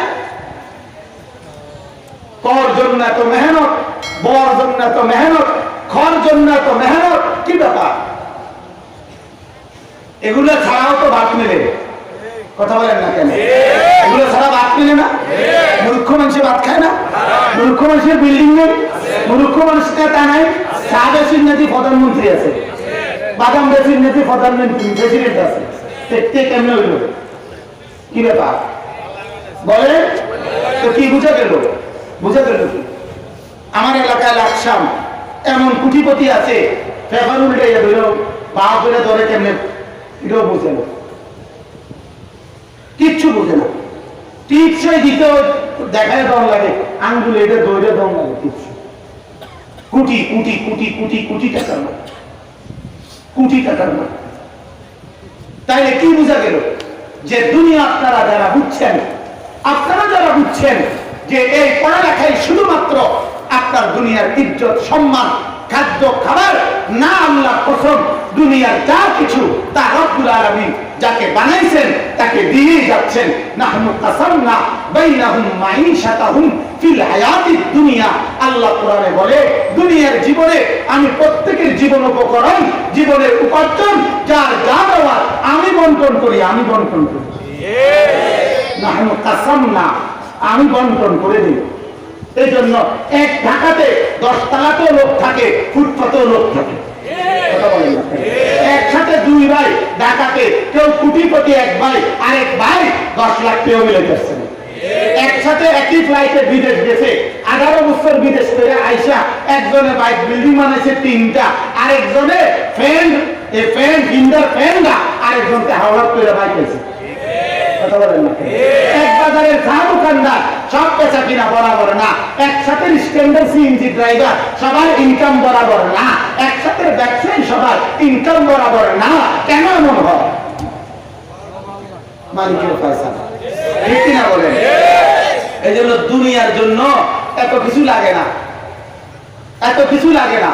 কিন্তু জিকির বিহীন, তাই কখ বিহীন দুনিয়া মিলবে, মিলবে কিনা বলেন না? সরু সরিয়া বিহীন ভাত মিলবে, বিল্ডিং মিলবে, বউ মিলবে, মিলবে কামাই রোজগারি মিলবে, কিন্তু আল্লাহর কসম সেজদা বিহীন জান্নাত মিলবে না। আমার কথা বুঝছেন নি? কখ বিহীন কি মিলবে? ভাত মিলবে, কিন্তু সেজদা বিহীন কথা বলেন না কেন? সেজদা বিহীন, জিকির বিহীন, তেলাওয়াত বিহীন মিলবে না, মিলবে না। তাহলে আপনারা বুঝের মধ্যে ভুলে আছেন, বহুত লোক ভুল নিয়ে আছেন।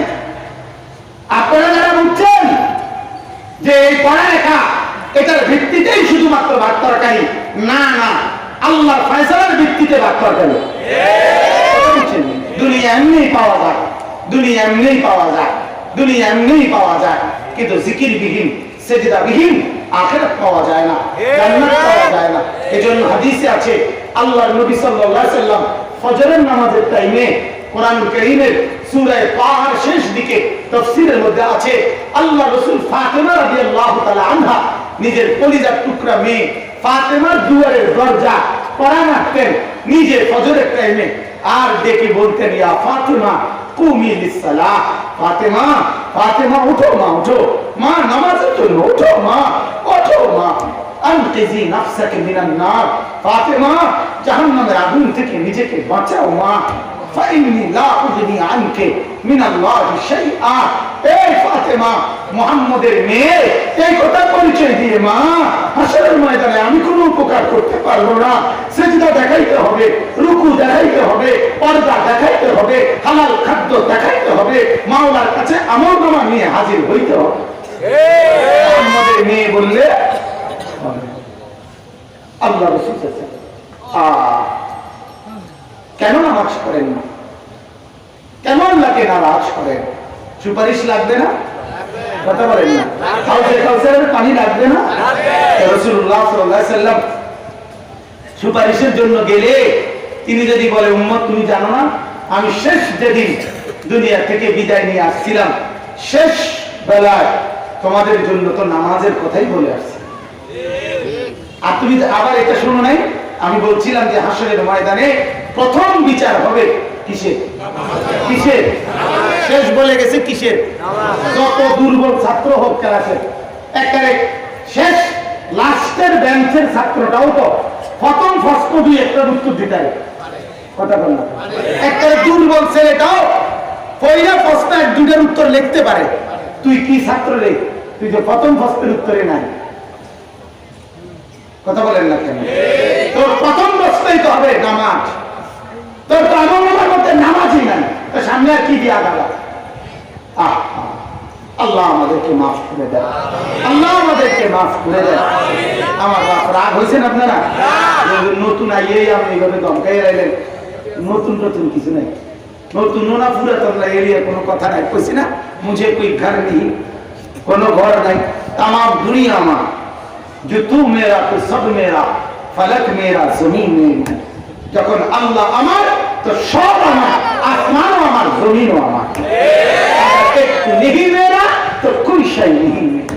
যদি আল্লাহ না হয় তো কিচ্ছু নাই আমার, কিচ্ছু নাই। বলেন আলহামদুলিল্লাহ, বলেন আলহামদুলিল্লাহ। সম্মানিত হাজিরিন, অতএব আপনাদের কাছে মূল কথা বলছি, বিস্তারিত যেহেতু আমি বলবো না এই জন্য বলছি, রমজানের গুরুত্বটা এটাই মূল কথা। রাসূলুল্লাহ সাল্লাল্লাহু আলাইহি ওয়াসাল্লামের কি পরিমাণ আহাজারি, 2 মাস যিনি টানা টানতেন চাইতেন, সেই রমজান মাস আমাদের সামনে। বলেন আলহামদুলিল্লাহ। এই মুহূর্তে আমাদের প্রথম করণীয় হলো রমজান মাসকে কেন্দ্র করে 1 নম্বর দায়িত্ব হলো দোয়া করা। কি করা? আল্লাহ হায়াত ভিক্ষা দেন, মাওলা কবরে নিয়েন না, মাওলা মরণ দিয়েন না, মাওলা আর তো কয়টা দিন রমজান দেখা যায় ওই পর্যন্ত নিয়া এরপরে নিয়েন গা, আর কোনো আবদার না। তাইলে পুত বিয়া না, নাতি বিয়া না, 5 তলা বিল্ডিং না, বরং আবদার হইল মাওলা দুনিয়ায় আর কতদূর থাকতে চাই রমজান পাওয়ার আশা। কথা বলেন না কেন? না বিল্ডিং শেষ করার আশা? কিসের আশা? রমজানের রহমত পেতে চাই। যেদিন আল্লাহর নবী সাল্লাল্লাহু আলাইহি সাল্লাম, শুনেন আশ্চর্য কথা, রবিউল আউয়াল মাসের সোমবারে যেদিন নবীজি ইন্তেকাল করছে, সেদিন হযরত জিবরাইল আলাইহিস সালাম মালাকুল মউত আজরাইলকে নিয়ে আসা বলছে, হে আল্লাহর নবী, আল্লাহ পাঠাইছে আমাকে, মালাকুল মউতকে নিয়ে এসেছি আপনার কাছে মালিক ইখতিয়ার স্বাধীনতা দিছে, ইচ্ছা দিছে, আপনি যদি বলেন রূহ কবজ করতে, তাইলে আজরাইল রূহ কবজ করে আপনাকে আপনার মাওলার কাছে নিয়ে যাবে। আর যদি বলেন থাকবেন আরো জমিনে দুনিয়ায় থাকতে বলছে, অসুবিধা নেই, আল্লাহ আপত্তি করবে না, আপনার ইচ্ছা। আজ রবিউল আউয়ালে সোমবারে শেষ সময় আল্লাহ রাসূল বললেন, বালির রফিকাল আ'লা, জিবরাইল না থাকতে চাই না, বরং বন্ধুর কাছেই যেতে চাই। সুবহানাল্লাহ। আমি এটা বুঝি এই কথাটা যে নবী ওই দিন 1 ঘন্টাও আর থাকতে চাচ্ছে না, বলতেছে জিবরিল আমি যেতে চাই। আজকে নবী রজব মাসের চাঁদ দেখা নবী বলে, আল্লাহ আরো 2 মাস থাকতে চাই, যেতে চাই না। বুঝেন না? সেদিন একদিনও কি করে নাই, থাকতে চাচ্ছে না, আজকে যেতে চাচ্ছে না। কথা বুঝেন না? আজকে বলতেছে মাওলা দুনিয়া ছেড়ে আরো 2 মাস যাইতাম না মাওলা, রমজান পাইতে চাই মাওলা, যেতে চাই না মাওলা, বরকত দেন মাওলা। বলেন আলহামদুলিল্লাহ। তাইলে রমজানকে কদর করবে তো ইনশাআল্লাহ। আল্লাহ তাআলা বলছে শাহরু রমাদান আল্লাযী উনজিলা ফীহিল কুরআন, রমজান তো মাস। এখানে তাফসীরে লিখছে কোরআনুল কারীমের মধ্যে এই একটা মাত্র মাস, যে মাসের নাম সরাসরি আল্লাহ তাআলা স্পষ্ট ভাবে উল্লেখ করছে, শাহরু রমাদান। কি বলছে? রমজান মাস। বাহ, এটা যখন মাওলার জবানে কুদরতি জবানে উচ্চারিত হয়েছে, এটা এমনিতে তো মজাদার হয়ে, এমনিতে তো মজাদার হয়ে। রমজান মাস কার জবানে উচ্চারিত হয়েছে? এটা আল্লাহর জবানে উচ্চারিত হয়েছে, এটা জিবরাইলের জবানে উচ্চারিত হয়েছে, এটা নবীজি সাল্লাল্লাহু আলাইহি সাল্লামের জবানে উচ্চারিত। এবার কল্পনা করেন তো, শাহরু রমাদান, রমজান মাস, এটা কোরআনের আয়াতের শব্দ হওয়ার কারণে নবীজির জবানে কত লক্ষবার উচ্চারিত হয়েছে, সাহাবায়ে কেরামের জবানে কত লক্ষবার উচ্চারিত হয়েছে, আউলিয়া বুজুর্গরা যুগে যুগে যত কোরআন তেলাওয়াত করতেছে। তাহলে রমজান মাস এটা এমন একটা শব্দ, মজার কথা হইল এটা শুধু রমজানে উচ্চারিত হয় না, সারা বছর উচ্চারিত হয়। বুঝেন নাই কথাটা? কারণ কোরআন তেলাওয়াত হয় কোন সময়? শুধু রমজান মাসে তেলাওয়াত হয়? সারা বছর, ঠিক কিনা? তাহলে এই আয়াতটা পড়া হয় কখন? সারা বছর, সারা বছর, সারা বছর। বলেন আলহামদুলিল্লাহ। সারা। তাহলে রমজান এত প্রিয় মাস, এত মধুর মাস, যে এই শব্দটা সারা বছর জমিনে কারো না কারো জবানে, কোটি কোটি জবানে হাফেজে কোরআন, আলেমে দ্বীন বা আল্লাহর কোরআন তেলাওয়াতকারী বান্দা বান্দি, এদের জবানে উচ্চারিত হইতেছে এই তেলাওয়াতের মাধ্যমে। তাই এর দ্বারা তাফসীরে লিখছে আল্লাহ তাআলার নিকট অসাধারণ প্রিয় রমজান মাস, যার কারণে রব্বুল আলামিন হজের কথা বলতে গিয়ে বলছে আল হাজ্জু আশহুরুম মা'লুমাত। হজ আল্লাহ বলে কয়েকটি মাসে, নির্দিষ্ট কয়েকটি মাস, এই কথা বলেছেন। মানে মাসের নামগুলো বলে না, কিন্তু রমজান এটা একটা মাস, বা রোজা এটা একটা মাস। তোমরা নবী জানায় দিব, কথা বলেন না? আমি 12 মাসের মধ্যে একটি মাসে রোজা ফরজ করছি, এই মাসটা তোমরা নবী জানায় দিব।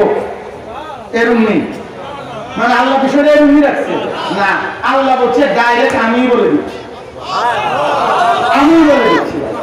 শাহরু রমাদান, শাহরু রমাদান বলেন, আবার বলেন, আবার বলেন, শাহরু الذي أنزل فيه القرآن রব্বুল আলামিন বলে কোরআনুল কারীমের শব্দের মধ্যে রমজান মাস এই কথা বলে তো তুমি বুঝিলা এটা এমনিতেই দামি হয়ে গেল।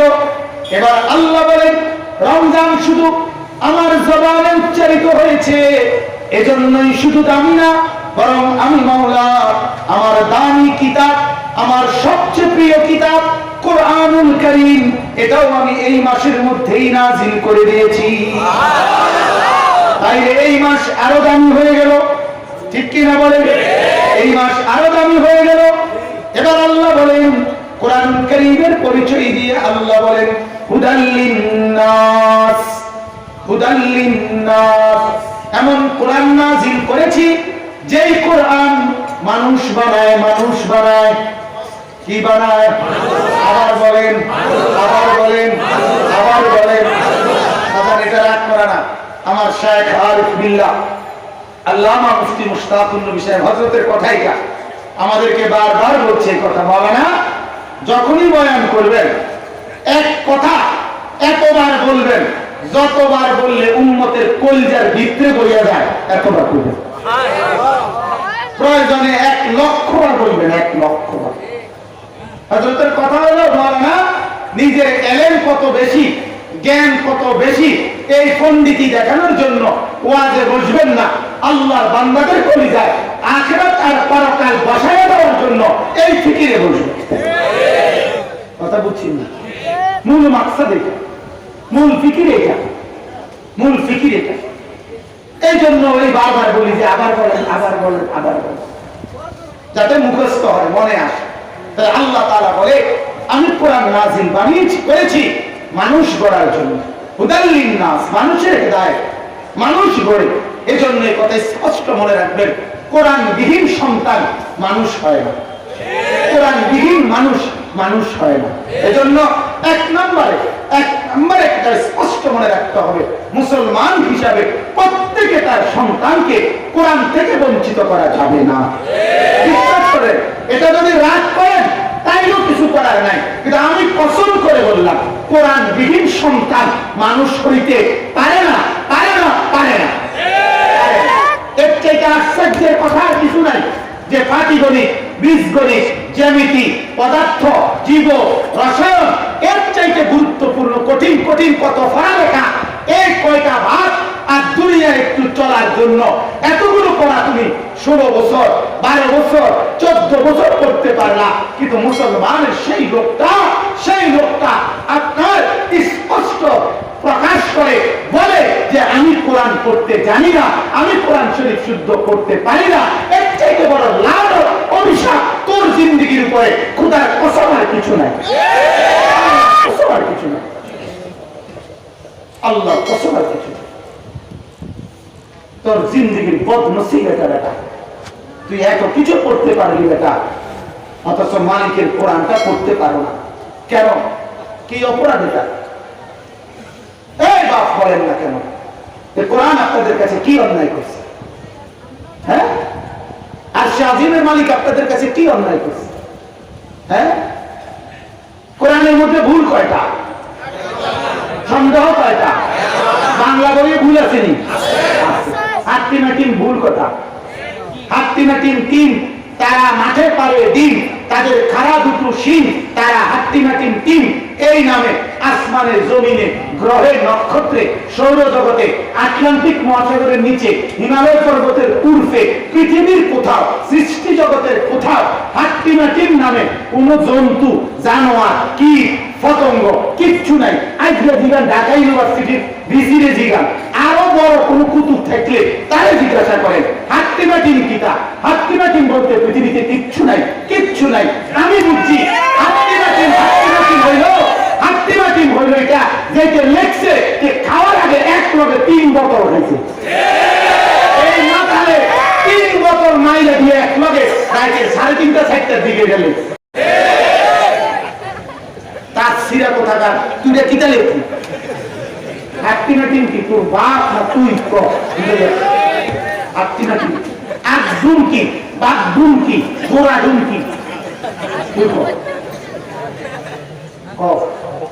হ্যাঁ কথা বলে ইংরেজি কবিতা বলে বাচ্চাটা। হ্যাঁ দেখো আঙ্কেল ওই ইংরেজি কবিতা বলতে পারে। বলো আঙ্কেল বলো তো, two little black birds sitting on a wall, one called Peter, one called Paul. বাহ, শুনি কি অসাধারণ জ্ঞান। বাতিজার জ্ঞান বা মানে বাংলা পড়তে আছে। বাতিজা ইংরেজি কবিতা বলছে, কি কইছে এটা? দুইটা কাউয়া একটা ওয়ালের মধ্যে বসছে। কথা বলেন না কেন? ছোট ছোট দুটা কাউয়া ওয়ালের মধ্যে বসছে। তো কাউয়া ওয়ালে বসক মানে টিন সালে বসো, আমনের ভূতের লাভ কি? আমনের ভূতের উপকার কি? কাউয়া লাগে আমনের ভূতের কি? যে লেখলো ওই লেখক সে যে খ্রিস্টান, কাফের, বেঈমান, এটার স্পষ্ট প্রমাণ হইল পরবর্তী শব্দ one call Peter, one call পল। একটা কাউয়ার নাম পিটার, একটা কাউয়ার নাম পল। এই উভয়টা খ্রিস্টানদের নাম। কথা বলেন না কেন? পল নামে সেন্ট পল খ্রিস্টানদের বর্তমান যে বাইবেল, এই বাইবেলের যিনি রচয়িতা তাকেই বলা হয় সেন্ট পল। আমরা চিনা চাপাই না বলবি, দুনিয়ার খবর রাখি না এমন না, দুনিয়ার খবরে রাখি, দুনিয়াতেই থাকি। আপনারা যেটা ফাঙ্গাস মাছ কন, আমরা কোন তেলা দিয়ে মাছ করি না। কেন এত বোকা পাইবেন না হুজুরদেরকে, মাওলানাদেরকে এত বোকা ভাববেন না। আমরা চিনা খাই না, আমরা ভাত খাই, ভাত। সবার যেমন অধিকার, আমাদের এখানে পুরো অধিকার। সবাই কথা বলতে পারবে, আমরাও কথা বলতে পারবো। হকের আওয়াজ চালিয়ে চলবে, আমাদের কথা বলবেই বলবে।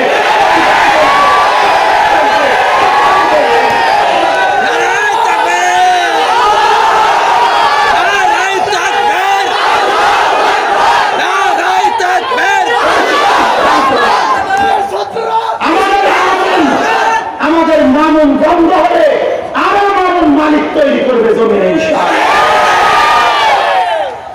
এটা হকের মামুন, আজিজুল হকের রক্ত গড়া সন্তান। বলেন আলহামদুলিল্লাহ। এই জমিনে কোরআনের কথা শক্ত কণ্ঠে বলার মতো লোক যদি না থাকে, তো একদিন আমরা শুয়োর কুকুর হয়ে রাস্তায় ঘুরবো। জানেন না, কোরআন যেন বন্ধ না হয়, মসজিদ যেন বন্ধ না হয়, মাদ্রাসা যেন বন্ধ না হয়। বিশ্বাস করেন এই কথা শতভাগ দায়িত্বের সাথে আমরা বলতে পারি। আজকে ১৫০ বছর ধরে, ২০০ বছরের কাছাকাছি ধরে কওমি মাদ্রাসার উলামায়ে কেরাম সারা পৃথিবীতে হকের প্রত্যেকটা শাখায় পূর্ণভাবে খেদমত এবং দ্বীনি সাহসের সাথে খেদমত আঞ্জাম দিয়ে যাচ্ছে। জাতিকে কখনো প্রতারণা করে নাই, জাতির মধ্যে কখনো কুফর, শিরক এবং বিদআত কোন রকমের অন্যায় চালু করে নাই। জাতিকে ধোঁকা দেয় নাই, জাতিকে ধোঁকা দেয় না। বলেন আলহামদুলিল্লাহ। একথা স্পষ্ট বুঝতে শিখেন। মুসলমান হুদাল লিন্নাস, রব্বুল আলামিন বলছে এটা মানুষ বানায়। কে মানুষ বানায়? এক সেকেন্ডের এক জাররা কোনো ভুল নাই আছে কোন? এতটা নির্ভুল কিতাব থেকে ছেলেটাকে বঞ্চিত করলেন কেন? বলেন কেন? এত নিখুঁত কিতাব থেকে আপনার মেয়েটাকে বঞ্চিত করলেন কেন? কেন করলেন? বিজ্ঞানের মধ্যে কোনো ভুল নাই। ডারউইনের বিবর্তমান থিওরি, হ্যাঁ, ডারউইনের যে বিবর্তনবাদের থিওরি, এটা বাতিল থিওরি। এখন বাতিল কিনা? এখন এটা ম্যালথাসের থিওরি, পপুলেশন থিওরি, এটা ভুল থিওরি। বর্তমানে জনসংখ্যার যে পপুলেশন, মানে জনসংখ্যা বাড়লে সেই ডাকাইতে পাগলে বলে গেছে যে মানুষ মানুষের গোশত খাবে, মানুষ বসবাসের কোনো জায়গা পাবে না, কিচ্ছু পাবে না। সেই ম্যালথাস, এই কাফের তো জাহান্নামে গেছে গা। কিন্তু এই থিওরি এখন ভুল থিওরি। কোন দেশে পৃথিবীতে জনসংখ্যা বেড়ে যাওয়া কোন দেশে সমস্যা না, জনসংখ্যা বেড়ে যাওয়া সমস্যা না। সমস্যা হলো সুর বেড়ে যাওয়া, বেড়ে যাওয়া। জনসংখ্যা কমানো দরকার নাই, সুর কমানো দরকার। সুর কমানো দরকার। রাতের বেলা এক রাতে রক্তের পজিটিভ যারা নেগেটিভ বানায়, অনেক কমানো দরকার।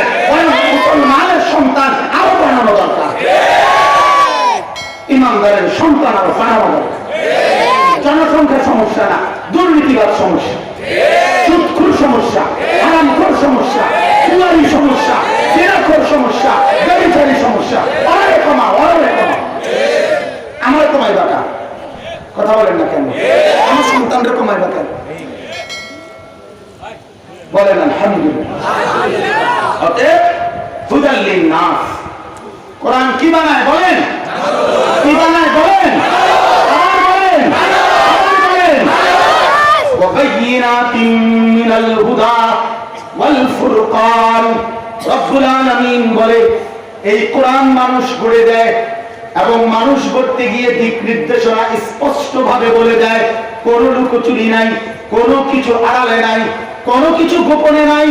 কোরআনুল কারীম 24 ঘন্টা জীবন সাজিয়ে দেয়। কোরআনুল কারীম একেবারে ঘর থেকে রাজপ্রাসাদ পর্যন্ত সবটা সাজিয়ে দেয়। কোরআনুল কারীম স্পষ্ট করে বলে দেয় ঘুমাবে কিভাবে, দাঁড়াবে কিভাবে, বসবে কিভাবে, খাইবে কিভাবে, ঘুমাবে কিভাবে, হাঁটবে কিভাবে, কথা বলবে কিভাবে, একলা থাকলে কি করবে, সবার সাথে থাকলে কি করবে, মার সাথে কি করবে, বাবার সাথে কি করবে, বড়র সাথে কি করবে, ছোটর সাথে কি করবে। এভাবে জিন্দেগির সেকেন্ড সেকেন্ড, পলক পলক, নিঃশ্বাস নিঃশ্বাস কোরআনুল কারীম স্পষ্ট ভাবে সাজিয়ে দেয়। একটা সুতার বুদ্ধির লেগে কারো কাছে দেওয়ার দরকার। যাদের কাছে কোরআন আর সুন্নাহ আছে তারা কারো কাছে দেওয়ার দরকার। আমি একদিন ওয়াজে শুনতেছি, এক ভদ্রলোক বলতেছে আমি 4 বছর কানাডা ছিলাম, আমার উপলব্ধি হয়েছে কানাডায় আমাদের জন্য শেখার অনেক কিছু আছে। কি শুদ্ধ মারে ও খাইয়া মুখে শুদ্ধ মারে বেড়া, প্যান্ট পরে, স্যুট পরে, বুট পরে, 40 বছরের আস্তা বেড়া, মানে কথা কয় শুদ্ধ, ফাঁকে ফাঁকে ইংরেজিও মারে দুইটা। হাইওয়ে হোটেলের মধ্যে, রাস্তার পাশের হাইওয়ে হোটেলে হাই কমোটের মধ্যে দাঁড়াইয়া মুখে ভদ্রলোক, এই ভদ্রলোক। হ্যাঁ, আমাদের নুরানি মাদ্রাসার 6 বছরের বাচ্চা জীবনে খারাইয়া মুখে চ্যালেঞ্জ করলাম আমরা। আমাদের নুরানি মাদ্রাসা 6 বছরের বাচ্চা কোনদিন মুখতে এমনি দাঁড়া দিয়ে যায় না, টয়লেটটা পারল। আর 18 বছরের দামরা খারাইয়া মুখে বাড়ি দিয়ে আইয়া কি করা লাগে করে না? হ্যাঁ বলেন মিয়া, বলেন বলেন বলেন আলহামদুলিল্লাহ। আল্লাহ তাআলা বলে জীবন গড়ার সবটা স্পষ্ট। কি কারো কাছে কিছু শিখার নেই, আমেরিকা থেকে কিছু শিখতে হবে না। আমার মালিকের কোরআনে সব আছে, আমার রাসূলের হাদিসে সব আছে। ঠিক কিনা বলেন?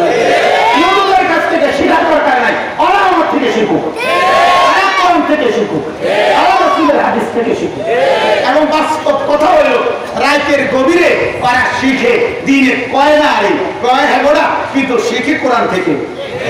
সব বেঈমানরা কোরআনকেই গবেষণা করে, হাদিসকেই গবেষণা করে, কারণ লেটেস্ট আধুনিকতা ওরা বোঝে কোরআনেই আছে, হাদিসেই আছে। সত্য মিথ্যা, ন্যায় অন্যায়, করণীয় বর্জনীয়, হালাল হারাম, সব আলো অন্ধকার, ভালো মন্দ, সবটা স্পষ্ট পার্থক্য করে দেয় আল্লাহ বলেছে কোরআন।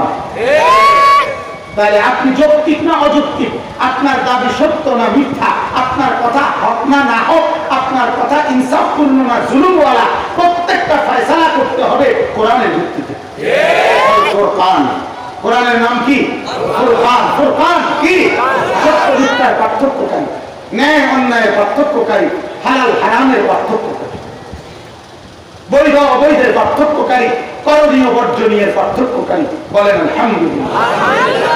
ফামান শাহিদা মিনকুমুশ শাহরা ফালিয়াসুমহু। আল্লাহ বলে রমজান মাস কোরআন নাজিলের মাস, হেদায়েতের মাস, রহমতের বরকতের মাস। এখন আমি মাওলা তোমাদেরকে বলছি, যার জীবনেই রমজান এসে পৌঁছবে সে যেন রোজা রাখে। সে যেন কি রাখে? মানে বালেক সাবালক প্রতিটি সন্তান, নারী পুরুষ ছেলে মেয়ে যেন রোজা রাখে। আল্লাহ বলেন ওমান কানা মারিদান আও আলা সাফারিন ফাইদ্দাতুম মিন আইয়ামিন উখার। আল্লাহ বলেন হ্যাঁ, আল্লাহ বলেন না ইউরিদুল্লাহু বিকুমুল ইউসরা, বান্দা আমি তোমারে সহজ করতে চাই, ওয়ালা ইউরিদু বিকুমুল উসরা, আমি তোমার উপরে কঠিন কিছু করতে চাই না। আমার চাইতে সহজকারী আর কেউ নাই। তাই তোমার রোজা, তোমার উপোস থাকা এটা তোমার জন্য কঠিন না, বরং এটা তোমারে লাআল্লাকুম তাত্তাকুন, তাকওয়া বানায় দিবে, মুত্তাকি বানায় দিবে। এক মাস উপোস রাখলে তুমি মুত্তাকি হবে, মুত্তাকি হলে জান্নাতি হবে। ওয়ালিতুকমিলুল ইদ্দাতা, অতএব তোমরা যেন অবশ্যই পূর্ণ মাস রোজাকে পূর্ণ করো। তাহলে রোজা রাখতে হবে কয় মাস? পুরা মাস। কয় মাস? পুরা মাস। ওয়ালিতুকাব্বিরুল্লাহ আলা মা হাদাকুম, পূর্ণ মাস রাইখা ঈদের দিন সকালবেলা আল্লাহ পাকের নির্দেশনা মতে তাকবীর দিতে দিতে ঈদগাহে যাবা। ওয়ালাআল্লাকুম তাশকুরুন, এবং বেশি বেশি আল্লাহ তাআলার শুকর আদায় করবা যে মাওলা আপনি আমাকে রমজানটা পালন করার তৌফিক দিয়েছেন। সর্বশেষ কথা হলো রমজানকে কদর করা। ঠিক আছে ইনশাআল্লাহ। রমজানকে কদর করবেন কিভাবে? এক কথায় বলি, কয়েকটা জিনিস। এক নাম্বার, আগত রমজান আসতেছে, এখন দোয়া করবেন বেশি বেশি, নফল কিছু রোজা রাখবেন, 2, 4, 5টা নফল রোজা রাখার চেষ্টা করবেন। এখন কাজ দুইটা, দোয়া করা, নফল রোজা রাখা। কি করা? 2 নাম্বার, নফল কিছু রোজা রাখা। নফল রোজা রমজানের সম্মানে, আল্লাহ রাসূলের আমল, সুন্নাত আমল। এখনই কিছু নফল রোজা রাখবেন, 2, 4, 5, 10টা, যার যতটুকু ভালো লাগে। এরপরে রমজান মাস আসলে করণীয় কি কি?